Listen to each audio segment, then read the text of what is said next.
The best kinds of gifts are the ones that you don't ask for, the ones that you don't expect.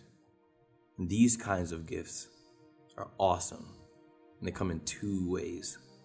One, you can be a girl, and this guy is crushing on you, and so he gives you a gift. But usually these gifts come through relationship. Over time spent with an individual, you begin to realize how much their presence means to you. And so you give, or they give, out of the fullness of the relationship. The Bible tells a similar story in the tale of the Shunammite woman. The prophet Elisha, as he did his work, would pass from his home to Shunem, and in doing so, would pass this woman's house. And she would watch him, and one day decided to invite him into the house to eat, to rest, and to relax. And so when he journeyed to Shunem, each time he did so, he would stop at this woman's house, and he would take a rest there. Now this continued for some time until the woman decided to speak to her husband. She asked him if it would be wise if they were to erect a portion on top of their house with a bed and a lamp and a desk, where the prophet, when he stopped, could rest and stay and ease himself. And so they decided to do this. And the prophet began to stop at their house and stay a while. It became a home away from home.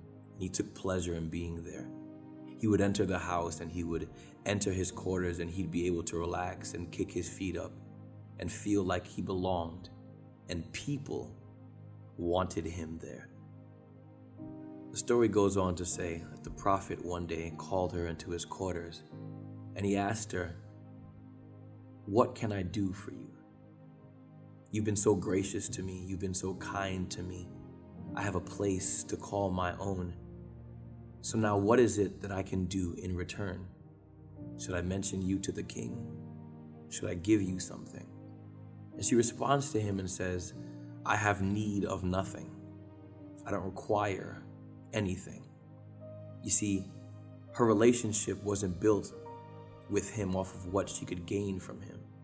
Rather, her relationship was built off a desire to commune with him.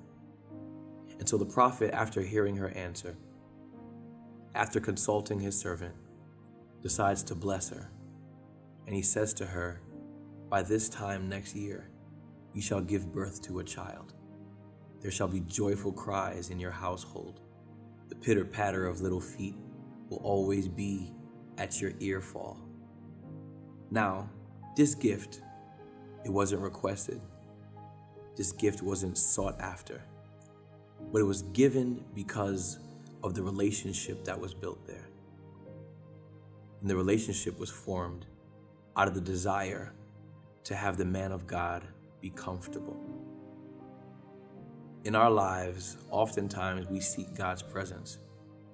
But if we're honest with ourselves, we seek him because of what it is we can gain from him, because of what he can do for us, because of how he'll make us look.